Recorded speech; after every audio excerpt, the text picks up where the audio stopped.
Perfeito. Isso aí. Bom, pessoal, a gente está chegando aqui na hora de início da nossa live e hoje aqui tem o grande Guilherme Junqueira com a gente.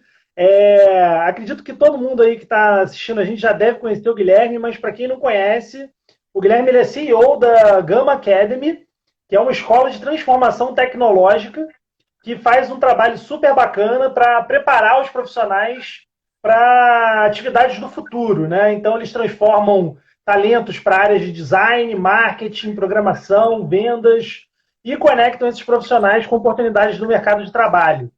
Então a Gama ela está aí exercendo um papel forte na educação, transformando, né, a vida de várias pessoas. A gente vai falar hoje sobre transformação digital. É, muito. Recentemente rolou um meme, né? Eu não sei se eu consigo compartilhar uma imagem aqui. Deixa eu ver se eu consigo É compartilhar uma sensacional. O imagem. novo CIO, né, de todas as empresas. Eu acho que eu não vou conseguir, não, mas Covid-19. rolou um meme na internet que estava falando assim: quem acelerou o processo de transformação digital na sua empresa? Foi o Sim, CEO, foi o CIO, foi o gerente, foi o cara da foi o TI, Covid, foi o Covid, né? Foi o coronavírus, com certeza. que pegou todo Não mundo de teve jeito. surpresa. Ou se adapta ou morre, né? É. Tem E a que gente está ter. agora nesse cenário, né? E aí, Guilherme, assim, a gente vai bater um papo assim super descontraído sobre isso, galera. Os comentários estão habilitados, as perguntas estão habilitadas, então mandem perguntas. A gente está aqui no atrás no vídeo tem a Ana Lu que está aí selecionando as perguntas. Certamente vão ter perguntas repetidas, então ela vai estar passando aqui para mim para a gente mandar as perguntas para o Guilherme. E aí, Guilherme, para a gente começar, assim, até falando um pouquinho da sua situação, né? Você tem essa escola que é uma escola especializada em formar profissionais para trabalhar com tecnologia. Então, assim, você já até falou um pouquinho do escritório, né? Mas vocês foram muito impactados com o isolamento social. Como é que está sendo esse processo? Como é que está sendo a adaptação da sua escola, né? Que não é uma escola de ensino básico, mas é uma escola que tem muitas semelhanças. Então, conta um pouquinho como está sendo esse processo para você. Ótimo, cara. Primeiro que a gente está dentro de um modelo de ensino de adulto que já é extremamente desafiador, já era algo que a gente vinha construindo. A Gama já tem 4 anos e a gente tinha no início um modelo 100% presencial. Conseguimos passar para um modelo híbrido de 30-70 mais ou menos, entre 30% ali o presencial, que eram aulas no sábado, usando o modelo de sala de aula invertida, né? As pessoas assistiam às aulas teóricas durante a semana e no sábado a gente tinha as práticas ali em convívio, em conjunto, de maneira multidisciplinar. A gente conseguia exercitar tudo que você aprendeu ali na teoria, fazendo na prática, subindo para o seu portfólio. Então, isso sempre deu muito certo. A gente sempre teve um medo muito grande de transformar esses momentos de interação presencial em algo 100% online, só que daí o Covid chegou, decretou lockdown em tudo quanto é lugar e a gente estava com 2 programas educacionais com 200 pessoas, sei lá, em São Paulo e Curitiba rolando. Tipo, já estava na segunda semana, Caramba. segunda, terceira semana. E aí, assim, literalmente, o nosso time, na sexta-feira, montou um plano de adaptação e no sábado executou. E foi Caramba. incrível, assim.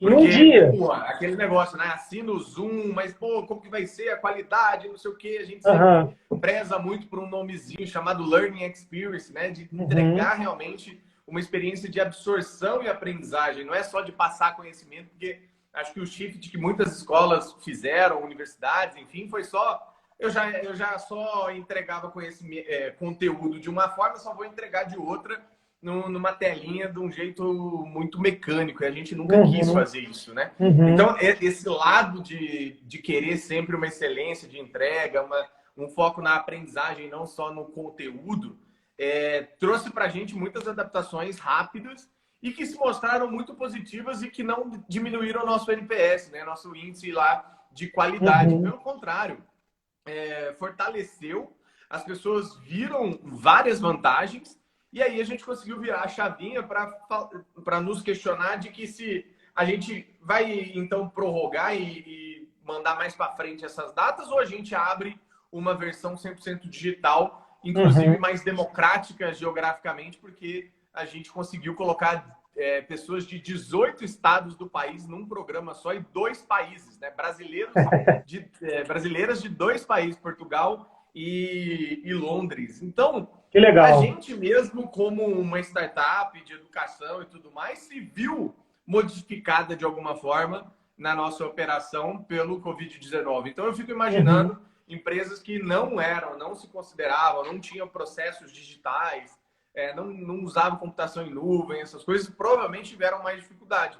Mas a gente, nesse sentido, teve um empurrãozinho para fazer coisas mais escaláveis, coisas que democratizam o acesso à educação, que também trazem menos custo. Então, a gente conseguiu não só se adaptar rápido, mas como você disse, aproveitar também essa oportunidade para testar novos modelos e se ele deu certo, então a gente tende a continuar e não parar nossas operações. Acho que esse é o grande sentido de todo o impacto de mudança, né? Que causa um primeiro medo, aquele susto, né? Que você fica ansioso porque o desconhecido causa isso na gente, mas em seguida a gente tem que aprender a lidar com ele, encarar, testar, validar e saber que a gente está ali vulnerável para poder aprender, né? Porque eu não chamo de errar, eu chamo de você vai lá e aprender um novo jeito de não fazer, logo você aprendeu alguma coisa, né? Beijo para a Simara aí, que é nossa aluna, que acabou de mandar um oi aí também. Ó.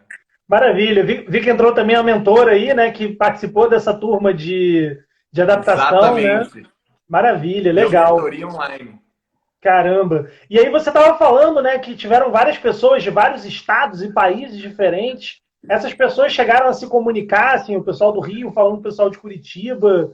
Cara, o nosso programa é muito intenso, né? A gente tem uma metodologia proprietária lá que junta 4 perfis completamente diferentes. É como se você estivesse fazendo publicidade, tem um que faz engenharia, outro que faz administração e um outro que faz design, sei lá, na faculdade. Imagina você ter que fazer trabalhos semanais com esses 4 perfis diferentes, né?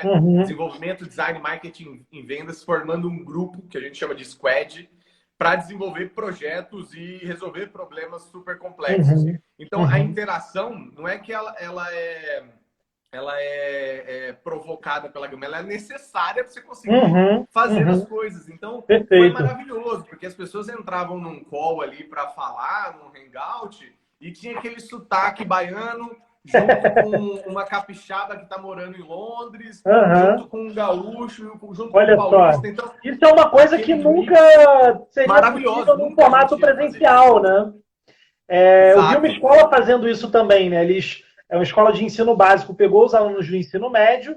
Bom, já que agora é tudo remoto mesmo, vamos chamar um palestrante de Israel, vamos chamar um palestrante da Itália, vamos chamar uma pessoa de outro lugar para fazer uma troca cultural e aproveitar agora que está todo mundo online mesmo, não tem essa fronteira, não precisa pagar passagem, hospedagem, a pessoa já está ali do outro lado da tela.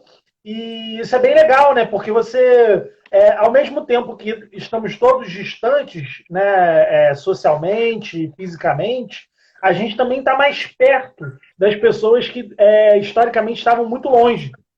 Então, é uma forma de aproveitar, entre aspas, né? É difícil falar sobre aproveitar, porque está todo mundo passando por um momento muito tenso, né? Por um momento muito angustiante. Mas acredito que quando a gente consegue encontrar alguma coisinha assim que dê para ter uma visão, né, positiva, é legal assim para poder tentar aproveitar. E assim, nesse meio de isolamento, nesse processo de transformação digital, tiveram muitos profissionais que lidaram com esse momento de forma diferente, né? Então, assim, o programador, ele já tem um costume, um hábito muito grande de trabalhar no computador, de fazer coisas de uma forma digital, o designer, a pessoa de vendas, se já é uma pessoa já dessa área de empresas de tecnologia também, mas tem vários outros setores, né? Assim, setor imobiliário, setor de construção, setor de educação. E, assim, esses profissionais eles se adaptaram de várias formas diferentes, né?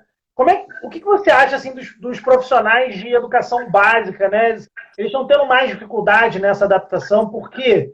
Né? Assim,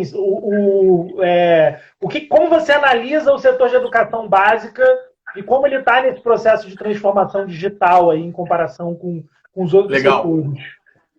É engraçado ver que todos os conteúdos que eram feitos, né, até a Covid aparecer, sobre transformação digital, eles eram pelos 3C, né? Ou você faz por conveniência, ou você faz por comodidade, né? Ou você faz por constrangimento. De alguma forma, você vai tentar mudar. E aí, sempre nas bibliografias, organizações exponenciais, todo mundo que fala que toda empresa vai ser uma empresa digital para o setor tal, eles traziam vários Ds lá, os 6 Ds, né? Você digitaliza, democratiza, desmaterializa e tudo mais. E aí, quando vem um negócio desse, ele obriga você a fazer isso muito rápido. E aí, na educação básica, a gente tem dilemas sociais muito grandes. Eu sempre digo que a riqueza não está igualmente distribuída, mas a desigualdade está igualmente distribuída, né? Ela está super bem distribuída, porque tem muita desigualdade por aí. E a gente sabe que são 2 pesos e 2 medidas, às vezes, você fazer um processo de transformação de uma sala de aula presencial, que a pessoa ia lá, tinha a questão da merenda, por exemplo, que era um fator vital para muitos pais que colocavam seus filhos na escola pública e aí não tinham que gastar com uma alimentação ali de manhã ou à tarde. Não tiveram mais isso. E aí esses pais não estão trabalhando muitas vezes, estão com seus filhos em casa, não têm a habilidade ali de fazer, mesmo que o professor mande as tarefas, todas as atividades para fazer dentro de casa. Tem uma grande dificuldade daqueles que não têm acesso à internet, tem uma movimentação grande de empresas de educação, com empresas de telefonia, tentando dar acesso a plano de dados, a pacote de dados em aplicativos que tem esses acessos, mas daí eu fui ver umas pesquisas agora que boa parte da população não cabe, né, que tem um celular, mesmo tendo um smartphone, não cabe um aplicativo de videoaula, tipo, Descomplica da vida no celular de uma pessoa de ensino médio, por exemplo. Imagina no ensino básico, vai ser no celular do pai.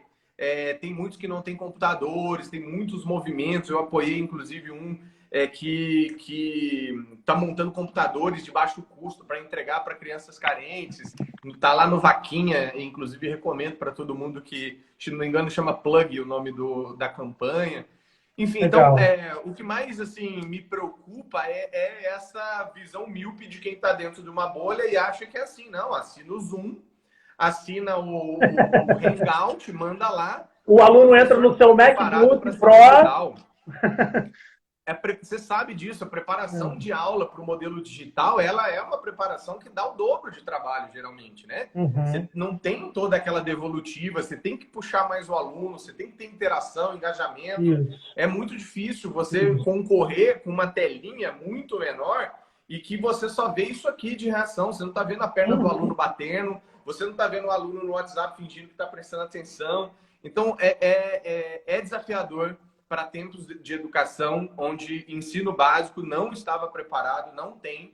Então, essa equidade, né, em termos de acesso, né, uma coisa é igualdade, que é dar para todo mundo. Outra coisa é equidade, que é corrigir as diferenças, né? Quem não ter, a partir de agora tem. Então, acho que esse, para mim, é o maior dilema, é a maior adaptação. Muitas escolas estão conseguindo, escolas privadas conseguiram fazer um shift muito rápido. Tem aplicativo hoje em dia que facilita essa vida. Eu tenho um amigo que tem uma edtech que chama Agenda Edu, que é de agenda escolar. Oi? O Anderson, maravilha. Anderson, você conhece? Ele falou, pô, tá crescendo o negócio, porque agora, mais do que nunca, você tem que ter tecnologia para facilitar a comunicação. Mas é uma escola pública que não tem isso, entendeu? Então, fica ainda mais desafiador. E assim, tem essa diversidade muito grande, né, na educação básica, escola pública, escola privada. Até mesmo dentro do setor privado, você tem diferenças gritantes entre escolas que são escolas que têm talvez uma mensalidade de 6 mil, 7 mil reais, para outras escolas que têm mensalidades de 300, de 200 reais por mês.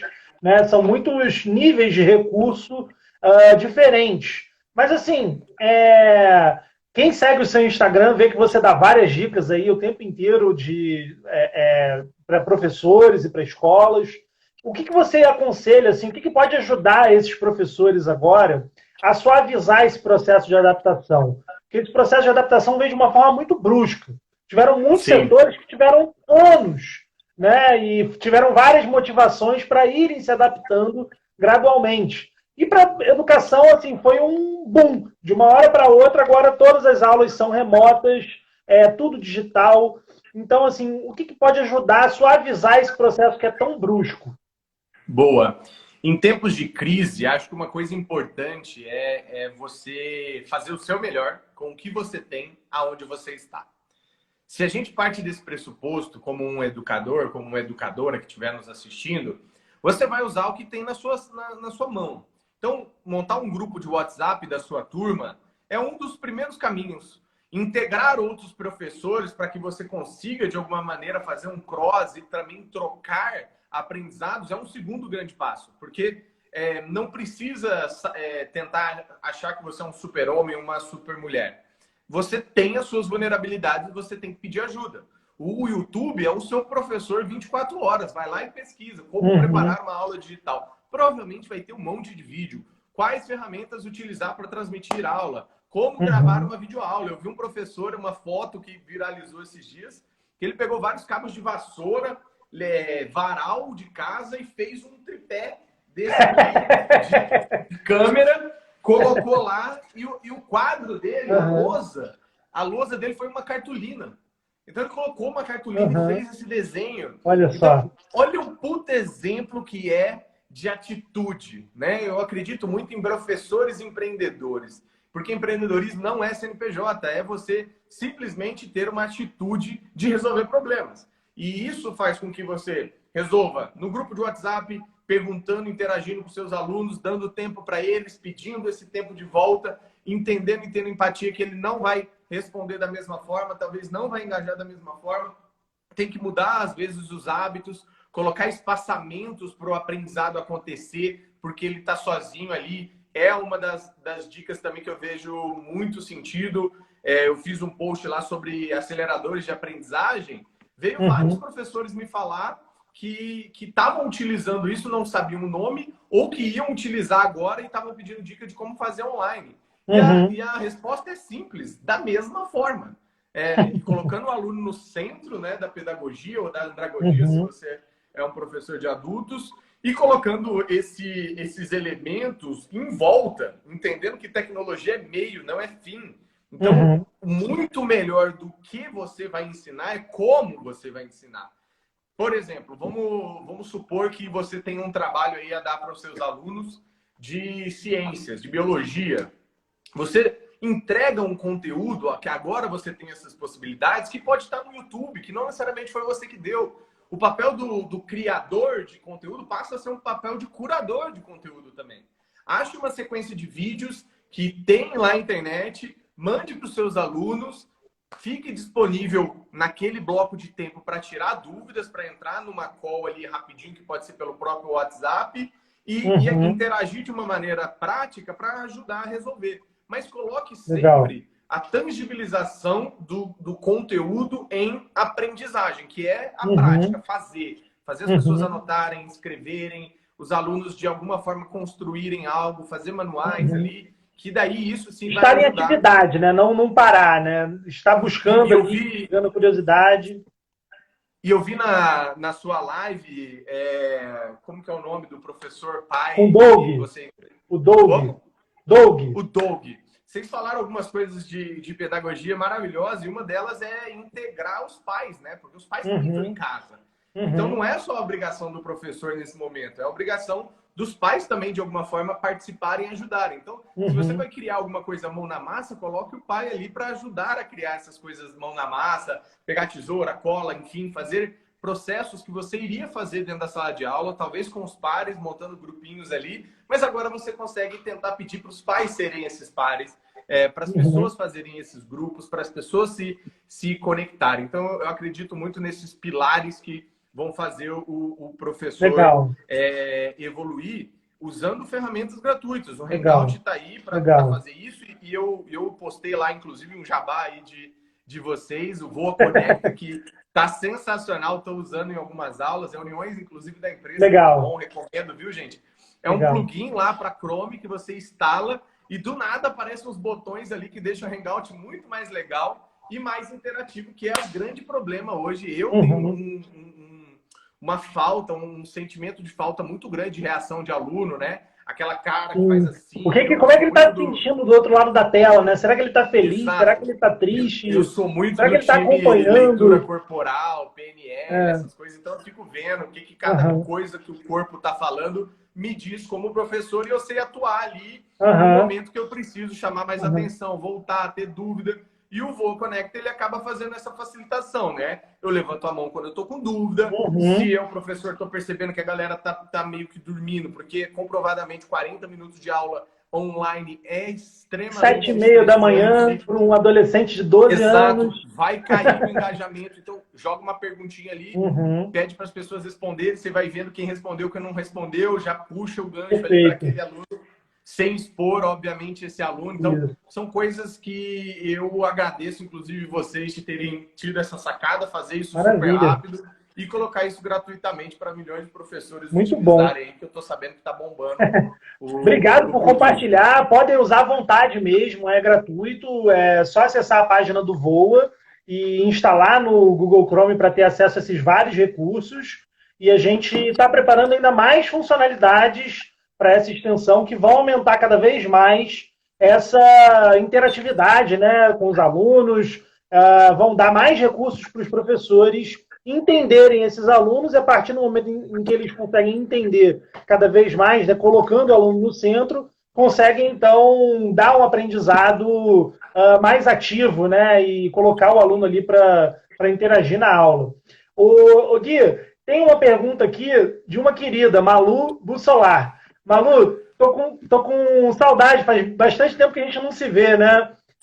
Acho que ela está falando agora do Espírito Santo, se eu não me engano. Ela está perguntando aqui, você acha que esse modelo de aprendizagem, em todos os níveis de escolaridade, que a pandemia nos impôs, ele veio para ficar? E eu vou até emendar com uma outra pergunta, que é assim, qual que é o legado que esse momento vai deixar agora para a educação, no sentido de usar tecnologia, né? Mas esse modelo, ele veio para ficar? Ele vai ser assim? Vai ser diferente? Qual que é a sua visão desse processo?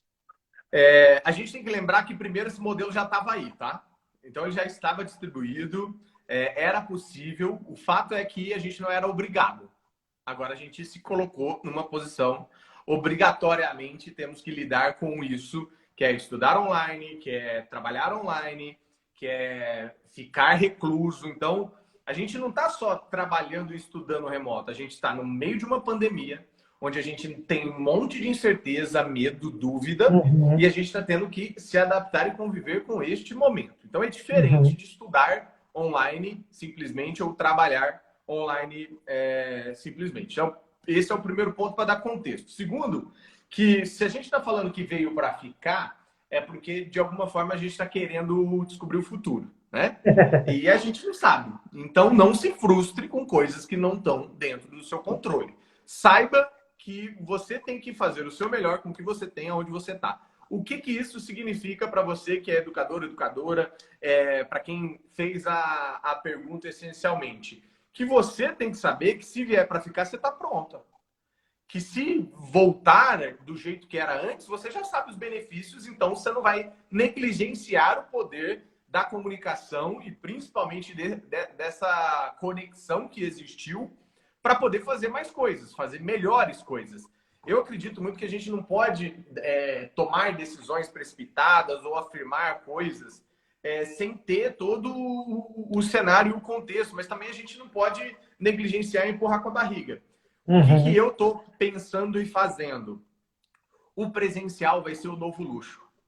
O presencial ele vai vir com uma força adaptada, porque vai ter distanciamento, vai exigir da gente muito mais comunicação, expressão corporal e verbal, porque a gente vai estar usando máscara. Imagina eu falando aqui com você, você não conseguindo ver. Imagina você, professor, se você tiver que dar uma aula assim, ou com uma distância muito alta dos seus alunos, ou os alunos longe um dos outros, não podendo ter o tato que a gente, como brasileiro, principalmente, temos muito. Então, essas adaptações vão vir. O presencial vai ser Como é que vai ser a hora do recreio, né? Como é que vai ser a hora Exato, do como que vai recreio? ser? Todo mundo no pátio, né? Correndo, tava, né, antigamente se abraçando, correndo, pega, vai para lá, vai para cá. Como é que vai ser agora, né? Isso eu acredito que vai voltar de uma forma gradual e se você vê os vídeos de educação, né, das Uhum. escolas na China, como elas É, se adaptaram, já voltou, já está é, fazendo algumas das coisas, só que com muito mais regras, com muito mais é. isolamento. As próprias regras para as empresas voltarem, por exemplo, em São Paulo, ela exige coisas que não são tão fáceis as empresas fazerem, não só de higiene, mas de distanciamento de mesa, de preparação, enfim. Então, vai existir novas coisas. Eu acho que sim, o modelo online veio para ficar, para demonstrar que a gente é capaz, porque ele rompeu muitas pessoas que eram resistentes, que levantavam a guarda, e essas mesmas pessoas, eu ouvi fundador de empresa com anos de experiência, com muita bagagem, começar a cogitar devolver o escritório, colocar todo mundo em home office, ou fazer meio a meio. Uhum. Uhum. Pessoas de educação entendendo que dá para fazer um modelo presencial ao vivo, online, síncrono, que entregue sim algo de qualidade para as pessoas não precisarem se distanciar muito. Então, sim, veio para ficar. Não precisamos sofrer por Antecipação, antecipação. né? Tente se adaptar e fazer os seus pares, quem está em volta, se adaptar. Mas entendam uma coisa também: não pode ter dois pesos, duas medidas. Falando como líder de uma empresa com 40 colaboradores, falando como um educador que a gente já passou de 6 mil alunos. Tem dois pontos aqui. Hoje, as pessoas estão talvez mais produtivas nas suas casas porque não tem a balada para ir na sexta-feira, na quinta-feira e chegar de ressaca no outro dia. Ela não tem no fim de semana os Uhum. amigos, a família, o barzinho, o futebol e lá, lá, lá. Então, necessariamente, as pessoas estão mais fechadas e acabam fugindo seus escapes ali ou para o trabalho, ou para uma série, ou para Sim, um livro, ou para um sim. curso online e tudo mais. E Uhum. na parte de aprendizado é a mesma coisa. A gente vai ter outros distratores depois, que vão necessariamente tentar, de alguma forma, sabotar o tempo desse Vai ser estudante, tudo dessa novo de pessoa que novo, tiver. né? Então No a gente tem que retorno tomar vai muito ser tudo cuidado novo com de esse. novo. Exato, dois pesos, duas medidas. Então tem que ver que Perfeito. tá assim porque a pessoa não pode ir na esquina e comprar uma experiência Isso, isso. estudantil, uma experiência de curso, de Uhum. aprendizagem, com experiência, com yoga, com algumas coisas que eram muito legais quando tinha presencial. E quando Uhum. voltar? E quando você voltar a concorrer com o tempo dessa pessoa com outras coisas no seu campo de visão? Então vai ser desafiador Uhum. novamente a gente ter que se adaptar a coexistir aquele antigo normal com esse novo normal. Perfeito. Tem um comentário aqui da Priscila Resinetti falando justamente que tudo isso antecipou algumas competências previstas na BNCC, na Base Nacional Comum Curricular. E se eu não me engano, a quinta competência da base, ela é a competência de cultura digital, que fala justamente dessa parte de cultura digital. Sim, E essa alfabetização, né? O letramento que eles Isso, falam. letramento digital. E essa base, né, ela tem essas 10 competências gerais que falam isso, tem muitas competências socioemocionais, e eu queria até comentar, que você comentasse um pouco sobre esse tema, né, da importância das competências socioemocionais, ainda mais agora nesse momento de isolamento, mas até mesmo dentro do contexto que você trabalha, né? Para quem já entrou no site da Gama, pode ver que eles são muito preocupados com essa formação do indivíduo, né, dessa formação social e emocional, mesmo formando profissionais de tecnologia. Às vezes as pessoas acham que isso é antagônico, o pessoal de tecnologia não tem nada a É ver o que mais com precisa. habilidades sociais, né, e emocionais. Então, assim, como é que é essa experiência para você na sua escola? Né? Como é que vocês buscam? E você estava até falando, né, da colaboração dentro desse contexto digital, remoto, estão desenvolvendo competências, né? Então, como que as escolas podem trabalhar essas competências agora e como tem sido para vocês? Legal. Só pegando o gancho aí da Priscila, acho que Boa. essas acelerações de processos, inclusive governamentais, só ajudam, né, a acelerar coisas que para a gente já era básica, né? tem tramitado leis, por exemplo, para ensinar empreendedorismo dentro da escola. Programação é um dos temas, né, que tem sido dito que é o novo inglês. Então, pais que hoje têm crianças até 10 anos já começam a pensar, cara, tem que colocar meu filho numa escola de programação, mesmo que complementar ao ensino básico ali. Então, acho que essas coisas ajudam. O BNCC veio também para ficar e estabelecer um padrão que já deveria existir. E aí, quando eu digo deveria existir, porque o Brasil tem um problema cultural que é um problema de não falar das coisas comportamentais, não discutir temas frustrantes quando você fala de habilidades comportamentais, soft skills, desde casa. Né? Quantas vezes você chegou da escola, Thiago, seu pai chegou e falou assim: e aí, filho, qual foi a sua menor nota do dia, né? Das suas disciplinas? Qual foi a sua maior frustração? Você sofreu bullying hoje? Qual foi o sofrimento? O amiguinho que virou as costas para você? A gente não fala sobre emoção, a gente não fala sobre sentimento e a gente não está acostumado a falar absolutamente nada sobre fracasso. A gente só espelha no outro, no filho, no irmão, nos pais, sucesso. Querendo sempre algo muito maior do que a pessoa pode dar, jogando as expectativas ali, sempre numa desregulagem gigantesca. E aí, por que eu digo isso? Se dentro de casa os pais não falam, os pais são também professores, são as pessoas que vão lá dar aula também. Então, a gente também não casou com esse tema e a importância de falar dele. E aí, quando eu digo falar, algumas escolas particulares, tratam esses temas. Só que você vai ver na grade curricular, é muito teórico. Você vai lá e vai falar sobre inteligência emocional para uma criança. Você vai lá e vai falar sobre criatividade, estimular a criatividade, tem dinâmicas e tudo mais, mas para mim, soft skill precisa ser aprendida na teoria para você ter entendimento.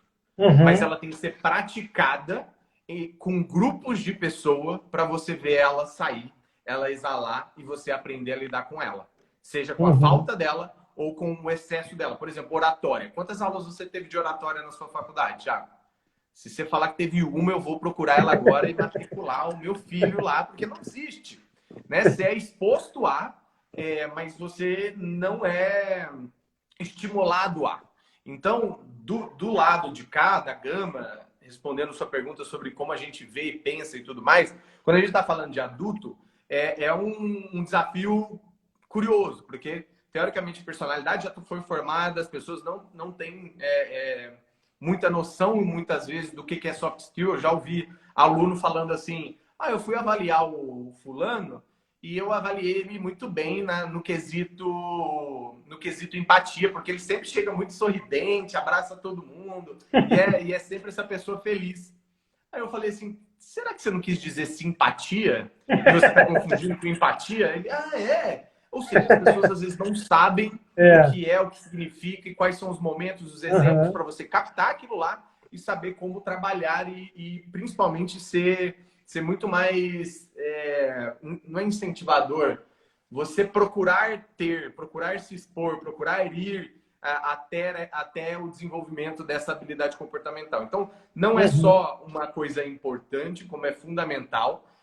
Hoje, no mercado de trabalho, que é onde eu atuo majoritariamente, existe uma regrinha que é há anos dito pelo RH, mas ainda não é vivido por muitos RHs, que é você contrata o currículo e demite o comportamento. O que é isso? Você está contratando, então, hard skills, que foi o que a faculdade, a escola nos ensinou, mas você está demitindo o comportamento, que é justamente o que ela não me ensinou. Então, olha que injusto. Você não me ensina a ter e você me demite por isso? Né? Então, a gente tem que começar a casar com essas coisas. Hoje, a gente inverte as empresas contratando por competências e desenvolvendo a habilidade técnica, ou a gente precisa, desde a escola, começar a trabalhar essas competências socioemocionais nas crianças, nas pessoas. De preferência os dois, né? Estendendo esse ensinamento para os pais, porque também é responsabilidade dos pais tentar trabalhar e desenvolver isso. Então, como pai, hoje, uma das coisas, 3 coisinhas que eu quero muito formar no meu filho, além dessas habilidades socioemocionais, os top 5 aí que a gente sabe que são fundamentais, mas eu também quero ensinar coding, quero ensinar educação financeira e quero ensinar empreendedorismo. Porque essas 3 coisas juntas, né? Se saber lidar com o dinheiro, você saber entender que empreendedorismo é atitude, é ir lá e fazer e conseguir ter um pensamento sempre de resolução e não de reclamação e sugestão, Uhum. como a gente às vezes vê em muitos lugares, e ter talvez programação para que de fato saiba resolver problemas dentro do mundo, mesmo que não queira ser programador. Acho que várias profissões vão precisar daqui a pouco entender tecnologia um pouco mais profundamente. Legal, legal. A gente pode incluir o design aí também, as práticas de design que são super interessantes para resolver problemas, né? Que Sim. são competências super legais, que eu vejo que várias escolas estão cada vez mais tentando praticar, né? Inclusive, se a sua escola e o pessoal que está assistindo não tem ainda uma matéria nesse sentido, eu acho que vale a pena dar uma olhada, assim, de ter uma matéria de design thinking, de processo de design, é super legal para desvendar aí os problemas, mas como o Guilherme estava falando, né? Saber programar cada vez mais, assim, não é que o aluno precisa saber programar para ele se tornar um programador, mas um Sim. médico sabendo, conhecendo o que é programação e conhecendo o potencial, um educador, um engenheiro, todas as profissões elas se beneficiam desse conhecimento para construir coisas, construir ferramentas que fazem com que elas cheguem muito mais longe, de uma forma muito mais escalável, inclusive, né, podendo impactar muito mais gente. Educação financeira, né? Eu hoje sinto tanta falta de não ter tido essa matéria na Eu escola. também. É surpreendente, assim. Eu acho que o brasileiro também tem bastante essa cultura de não conhecer tanto sobre educação financeira. Acho que é uma coisa super pertinente mesmo. E a própria, tô vendo aqui que teve um comentário da Fátima, né? Não podemos parar de falar de socioemocional na pandemia, né? Até perguntando como estão os seus alunos em relação a isso. Como é que vocês fazem? Vocês conversam com esses alunos? Tem algum tipo de questionário?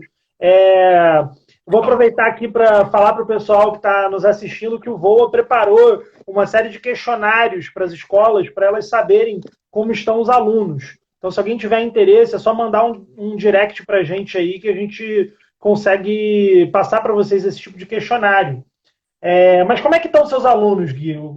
Como é que está o Legal. estado emocional? Como é que eles são Pois mais é. adultos, né? A faixa etária, assim, como é que é? Pois é, cara, mas se você pegar, eu li uma pesquisa da Deloitte depois que a China voltou a reabrir lá, sim, 47% dos problemas que as pessoas estão enfrentando agora é o que eles estão chamando de ressacada emocional. Então, saber lidar com tudo que aconteceu, porque às vezes você perdeu Uhum, alguém para o Covid, às sim. vezes você perdeu o emprego, às vezes você teve que ficar sozinho em casa, sendo uma pessoa solteira, por exemplo, distante dos seus pais, Uhum, e começou a pirar porque é muito difícil lidar com a pessoa que você foge o tempo todo, que é você mesmo.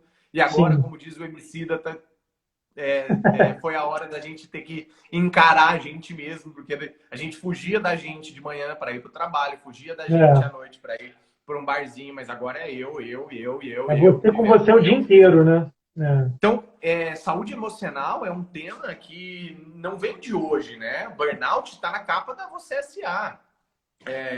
Estresse, essas coisas já eram coisas muito, muito fortes e que não são tão fáceis de ser discutidas. São temas delicados, são temas tabus e tudo mais.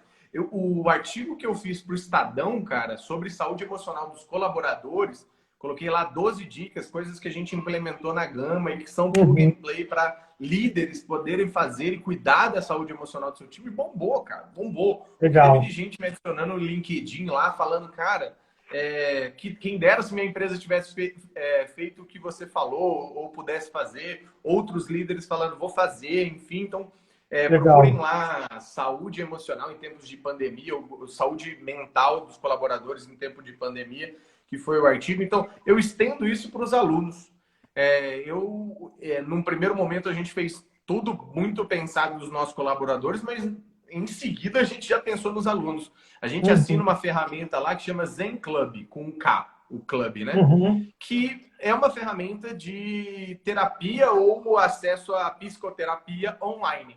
Então você legal. acessa igual, faz sessões de terapia igual a gente está aqui no celular e tudo Uhum, mais. uhum, E a gente assinou para o nosso time E aí Legal. falou com a startup lá que a gente assinou, é uma startup, falou, ó, a gente tem aqui mais de 5.000 alunos, 6.000 alunos aqui, que estão passando por dificuldade nesse momento, que estão perdendo emprego, que estão, de alguma forma, isolados, estão passando por saúde emocional sendo abalada.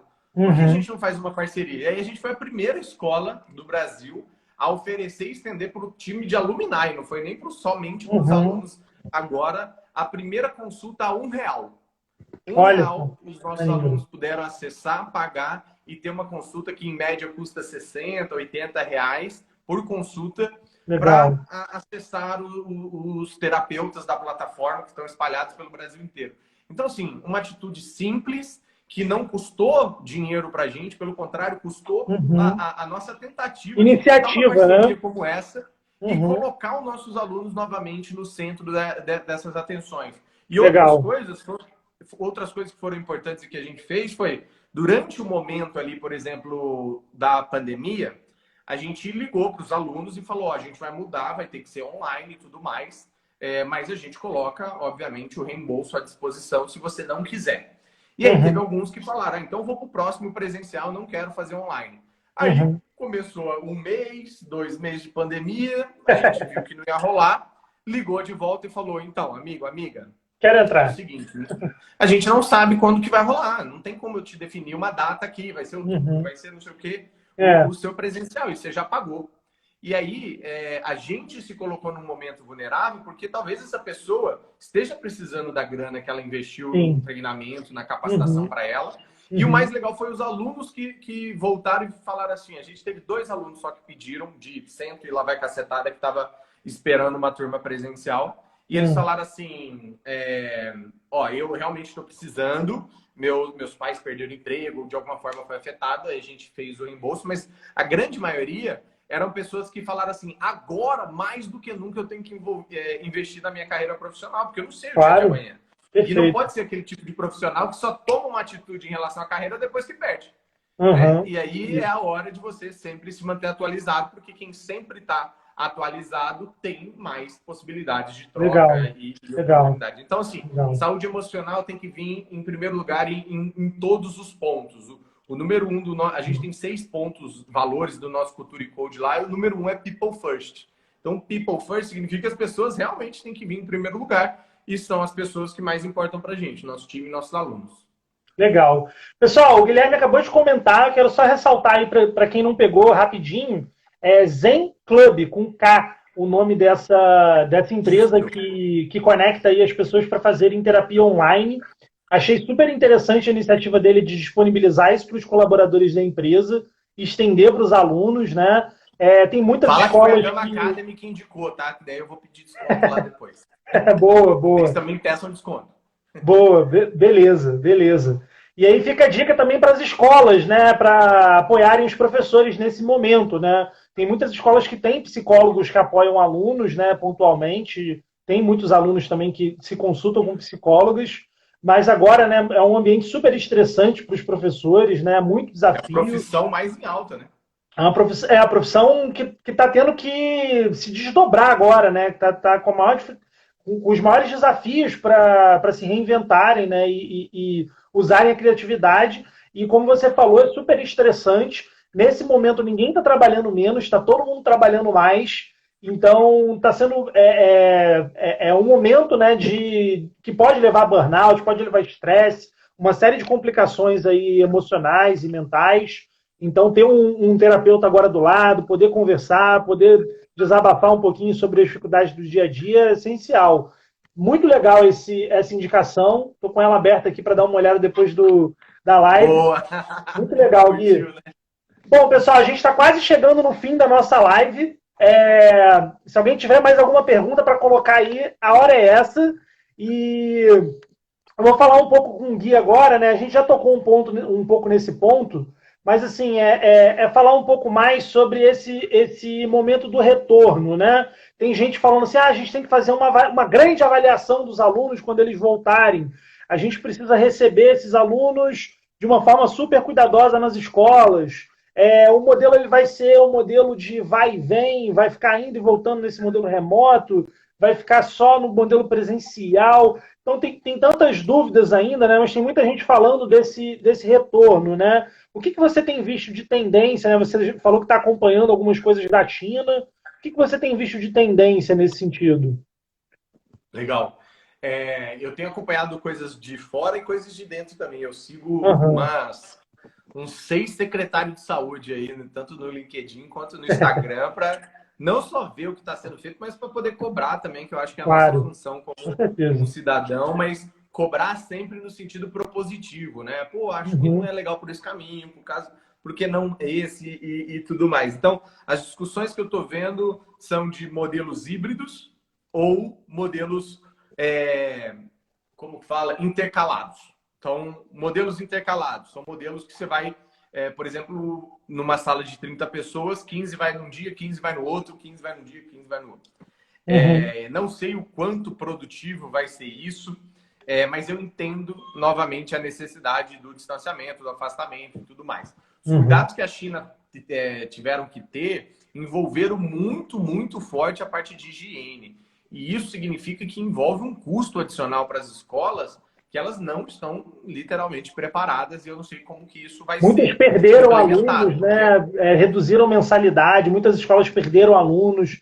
Então também pois tem é, essa questão financeira, né?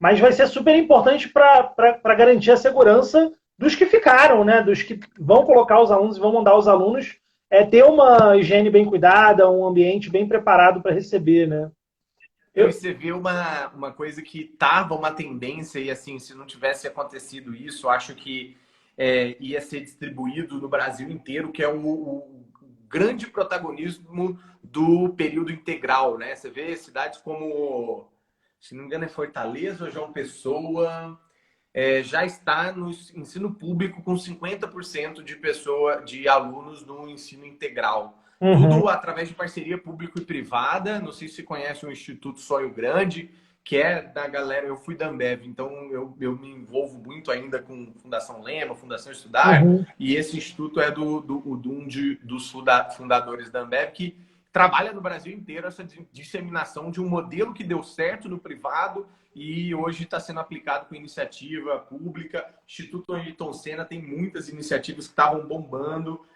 Em São Paulo, por exemplo, tem a Escola Vereda, que é um grande exemplo para muita gente que condensa quase que um modelo finlandês de Singapura de educação, só que com R$ 500 por mês, sabe? uhum. Um negócio meio que impossível, que eu já perguntei para o Danilo como que ele está conseguindo fazer isso, mas os caras levantaram 17 milhões de reais, então está explicado que, pelo menos nesse começo, eles estão investindo para criar um modelo acessível Uhum.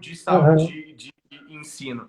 Então, eu já acreditava muito no modelo integral, continuo acreditando, acho que o modelo integral vai vir para ficar e é uma das grandes respostas ali para a extensão, né, do ensino, para esse mix das disciplinas socioemocionais, para fazer coisas práticas. Tem uma escola na Granja Viana, que esqueci o nome, coloca os alunos para limpar a escola, sabe? Que é um modelo Uhum. japonês, é um modelo que Uhum. cria um sentimento de cidadão e responsabilidade. Mas daí você vê pais nos comentários do Facebook falando: ai, que exploração infantil, não vou colocar meu filho aí não para fazer o trabalho que eu estou pagando para vocês fazerem. Então, essa Querem cabecinha proteger, né? A todo esquisita momento. é foda, mas, Uhum. enfim, acho que um modelo híbrido, mais do que provou agora, por necessidade, que ele é, na real, uma oportunidade. Uhum. Oportunidade para os pais estarem mais próximos dos filhos, ajudarem os filhos de uma maneira, e aí vamos tirar a parte da desigualdade que eu falei lá no começo e vamos Claro. imaginar que é possível você acessar um computador ou um celular e um conteúdo, e aí Uhum. vai vir uma crescente gigantesca que a gente só via case.